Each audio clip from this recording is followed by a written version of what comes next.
दोस्तों ये कहानी उस समय की है जब भारत और पाकिस्तान एक देश हुआ करते थे और तब ये दोनों देश विभाजित नहीं हुए थे।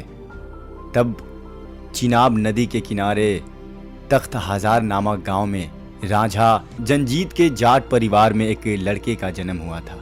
इस लड़के का नाम रांझा रखा गया। दोस्तों रांझा इस परिवार का सबसे छोटा बेटा था। रांझा से बड़े 3 भाई थे जो कि खेती का काम किया करते थे और रांझा माँ बाप का सबसे दुलारा बेटा होने के कारण बड़े ही आराम से मस्त रहकर बांसुरी बजाया करता था। लेकिन रांझा की किस्मत में यह आराम ना होकर विधाता ने कुछ और लिखा था।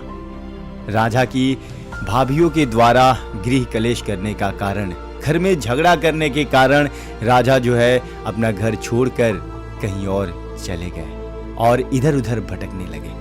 रांझा भटकते भटकते हीर के गांव झंग जो कि पंजाब में था, अब वो पाकिस्तान में है, वो वहां जाके पहुंच गए। उसने वहां पहली बार हीर को देखा और पहली नजर में ही रांझा को हीर से प्यार हो गया। हीर सियाल जनजाति में पैदा हुई थी और वो एक बहुत ही अमीर परिवार की लड़की थी। जब हीर ने जवान नवयुवक रांझा को देखा तो हीर भी उसे अपना दिल दे बैठी। हीर नहीं चाहती थी कि रांझा उसे छोड़कर कहीं और जाए, इसीलिए हीर ने रांझे को अपने पिता से कहकर गाय भैंस चराने के लिए काम पर लगवा दिया और साथ ही साथ हीर और रांझा छुप छुप कर हमेशा मुलाकात किया करते थे। कहा जाता है ना दोस्तों, एक कहावत है कि ये इश्क नहीं आसा, बस इतना समझ लीजिए कि आग का दरिया है और डूब के उस पार जाना है। सेम ऐसे ही हुआ। हीर और रांझा की पनपती हुई मोहब्बत को तब ग्रहण लग गया दोस्तों जब हीर के चाचा कैदों ने दोनों को मिलते हुए देख लिया था। और तब हीर के चाचा ने सारी बात हीर के माता यानी कि जो राजा थे वहां के, उन्हें जाकर के बताई। और पिता ये बात जान करके जो है बहुत गुस्सा हुए।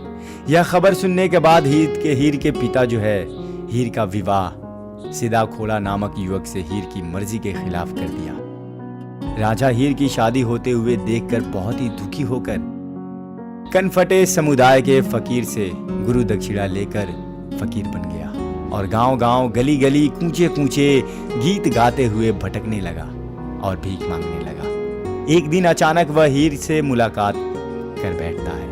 अचानक भीख मांगते मांगते हीर के दरवाजे तक जा पहुंचता है और वहां उसकी मुलाकात जो है हीर से होती है। उन दोनों ने वहां भाग जाने का योजना बनाया। इस योजना में हीर और रांझा काफी हद तक कामयाब भी हो गए, लेकिन स्थानीय राजा के द्वारा पकड़े जाने पर दोनों को बहुत ही कड़ा इम्तहान देना पड़ा, बहुत ही मुश्किलें झेलनी पड़ी। और इस इम्तहान के बाद राजा को एहसास हुआ कि हीर रांझा दोनों एक दूसरे से बहुत प्यार करते हैं और अगर एक दूसरे से इन्हें जुदा किया गया तो ये अपनी जान दे सकते हैं। इसके बाद राजा ने हीर का विवाह रांझा के साथ तय कर दिया और आदेश दे दिया कि इनकी शादी करा दी जाए। लेकिन हीर की खुशी हीर के चचा से बर्दाश्त नहीं हुई। अंत में वही हुआ जिसका डर था दोस्तों। शादी के दौरान हीर का चचा जो है हीर के खाने में जहर मिलाकर वो खाना हीर को खिला देता है और जहर वाला खाना खाने के कारण हीर की मौत हो जाती है। जब ये बात रांझा को पता चलती है कि हीर इस दुनिया में नहीं है, वो मर चुकी है, तो उसने भी उस जहर वाले खाने को खाकर खुदकुशी कर ली। और इस कहानी का अंत भी बाकी प्रसिद्ध प्रेम कहानियों की तरह बेहद दुखद होता है। वैसे दोस्तों मैं आप सभी को बतला दूं कि आज भी हीर रांझा की मज़ार जंग पाकिस्तान में मौजूद है और वहां आज भी लाखों प्रेमी प्रेमिकाएं अपने मन में सुखी जीवन की कामना के लिए वहां जाते हैं और उनके मज़ार पे फूल चढ़ाते हैं। दोस्तों ये है सच्चे प्रेम। कहा जाता है कि चाहने से प्यार नहीं मिलता है, चाहने से कभी भी प्यार नहीं मिलता है दोस्तों, हवा से फूल कभी नहीं खिलता है दोस्तों। प्यार का नाम होता है विश्वास और बिना विश्वास सच्चा प्यार नहीं मिलता है। स्टोरी कैसी लगी बताइएगा ज़रूर और बिना देरी किए मैं चलता हूँ, तो अपना ख्याल रखिए। सुंदर 90.4 स्टोरी कैसी लगी बताइएगा ज़रूर।